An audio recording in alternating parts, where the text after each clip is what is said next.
Hey guys, and welcome back to Cruising with Matthew. So today I'm really excited to share with you some cruise news from Norwegian Cruise Line as they have taken delivery of their newest ship, Norwegian Encore, which is currently on her way to Miami, where she will be christened by her godmother, Kelly Clarkson, on the 21st of November.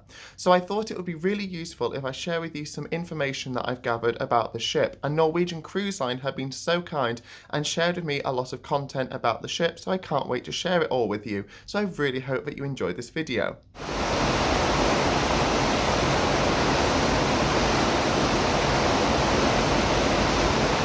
So Norwegian Encore, to put it mildly, is absolutely huge. She weighs in at 167,000 tonnes and is 1,100 feet long. She is the 17th ship in the Norwegian Cruise Line fleet and marks the last Breakaway Plus class ship that NCL are planning to build. She can carry 4,000 passengers and 1,700 crew, and for her inaugural season, she will home port in Miami. Encore also towers 20 decks above the waterline, so she is a massive ship, and as a result of this, it means that she has the ability to carry a huge range of facilities.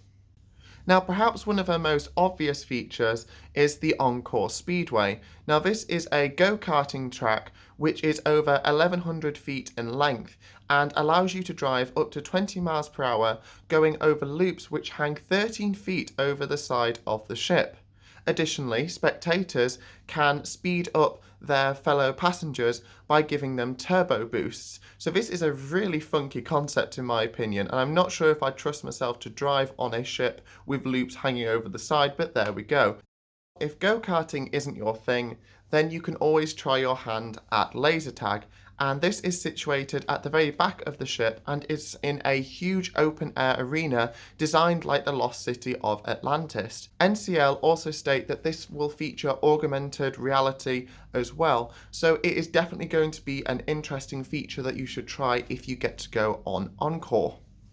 There is a large aqua park on board Encore, and this features two multi-storey water slides as well as tandem water slides, so you and a fellow passenger can actually race each other to see who will get to the bottom first. Encore also features an ocean loop, which will allow you to pass 11 feet over the side of the ship, and it actually hangs 159 feet above the water. So if you're not scared of heights, this is definitely something for you. She also features a large main pool, which also has a significant number of hot tubs. So if you're not wanting to go on the water slides and you just want to sit and read a book by the pool, then this is the place for you.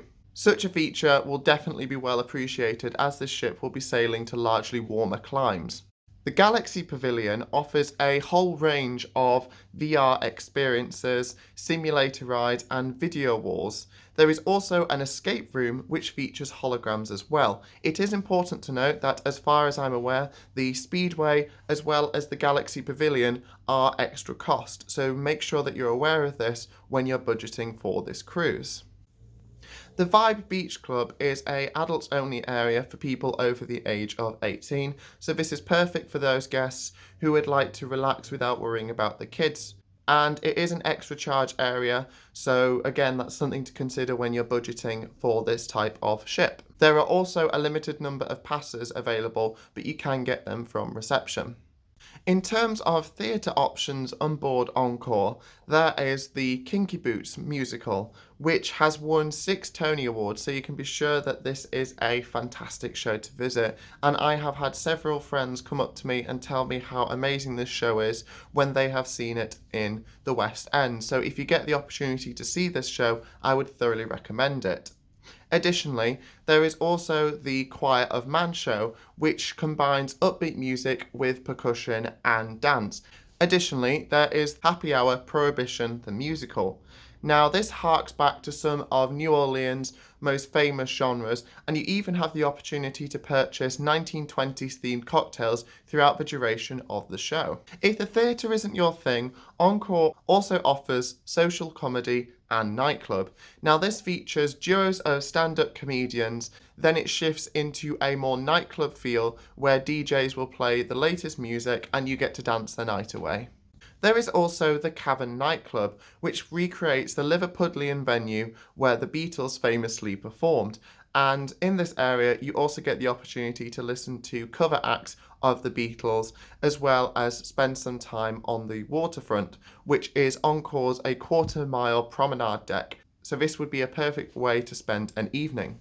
Now, for those of you who've watched my previous videos, you will know that I love a good atrium, and Encore certainly is no exception, as she has a 3-deck high atrium with a striking sculpture in the middle of it. As always, with an atrium, it means that this acts as the focal point of the ship. I really like the fact that you also have an atrium bar, which is perfect for people who like to watch the comings and goings within the atrium itself. With a ship the size of Encore, you can understand that there is a huge range of complimentary and specialty dining options on board. In terms of complimentary options, there are the main dining rooms. Now, on Encore, there is the Manhattan room, which is featured here, as well as Savour and Taste. These offer a wide range of food options, so you can be sure that you never go hungry. Alternatively, there is the Garden Cafe, which is an indoor buffet-style restaurant which serves breakfast, lunch and dinner. There is also the local bar and grill, which is designed as a classic pub featuring comfort food and even has a 2-story TV screen, so if you'd like to keep up to date on the latest sports matches, this is certainly the place to be. Alternatively, there are the specialty dining options, which means that they are not included in your cruise fare.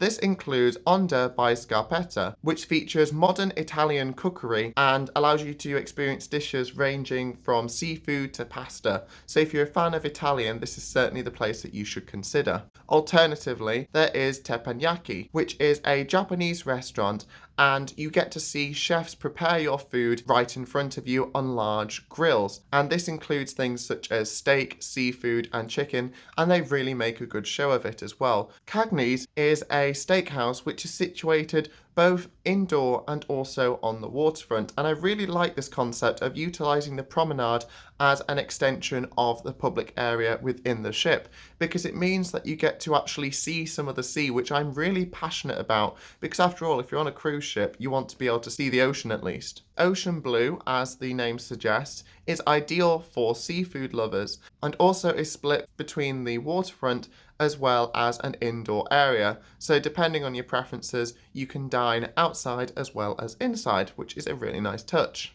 For those of you who might be a bit indecisive about what area of the world you'd like to dine in, then Food Republic lets you taste all 4 corners of the world, so it's definitely something to consider. Now, Q is a lively Texas barbecue restaurant which allows you to have all your traditional barbecue foods such as briskets to ribs, and even features a country band whilst you're eating. Los Lobos is a Mexican restaurant which features Mexican cuisine but with a modern twist. Finally, there is Le Bistro, and this is a French-style restaurant situated at the very top of the ship and offers floor-to-ceiling windows.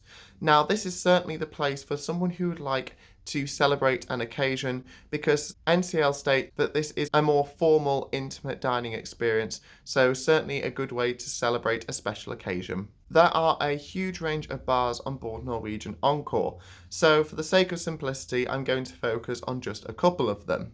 The District Brew House is perfect for those people who like their beers, as this bar offers 50 different bottled beers as well as 22 draft beers on tap. So this is perfect for those people who like to sit back, relax, have a drink and listen to some live music.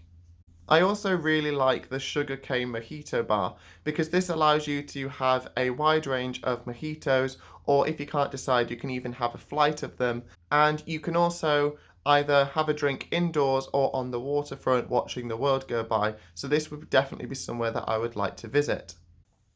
However, my favourite bar on board Encore would definitely be the Observation Lounge. This allows you to have 180-degree panoramic views over the front of the ship, and I can think of nothing better than sitting down after an amazing day and watching the world go by, sipping my favourite cocktail. I also really love the fact that there's even a Starbucks on board this ship, so if you ever want one of your funky flavoured coffees, then you know where to go. As can be expected with a ship the size of Encore is the fact that there is a huge range of cabins. Now, one thing that I was really happy to see is that NCL have developed studio cabins, which is designed for the solo traveller. This is really important because if you try and cruise on your own in a double occupancy room, you have to pay a supplement that can be up to 75%, so you're essentially paying for two people anyway.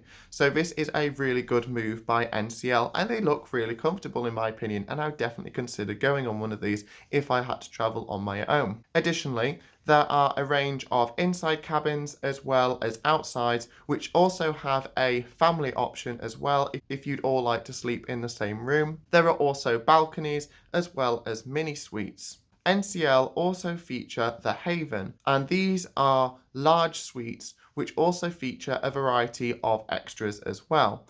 They allow you to have access to the Haven Lounge, restaurant, as well as the Haven Courtyard. So these are areas that really build upon the concept of a ship within a ship. So if you would like to have an extra special experience when you board Norwegian Encore, these are the suites for you. Norwegian Encore clearly offers a huge range of choice for a passenger going on her. There are things perfect for children and adults alike, ranging from the go-karts, water slides, VR experiences, and even the huge range of bars and dining options on board. I think she looks fantastic, and I'd be very happy to go on her in the future. So that is my video on Norwegian Encore, and I really hope that you've enjoyed it. If you have any further questions, please let me know in the comments below, and I'd love to know if you're going on Norwegian Encore, and let me know your thoughts about her when you come back from her. If you've enjoyed this video, please like and subscribe, and take a look at the other things on my channel because it's always appreciated. So this is Cruising with Matthew, and thank you so much for watching.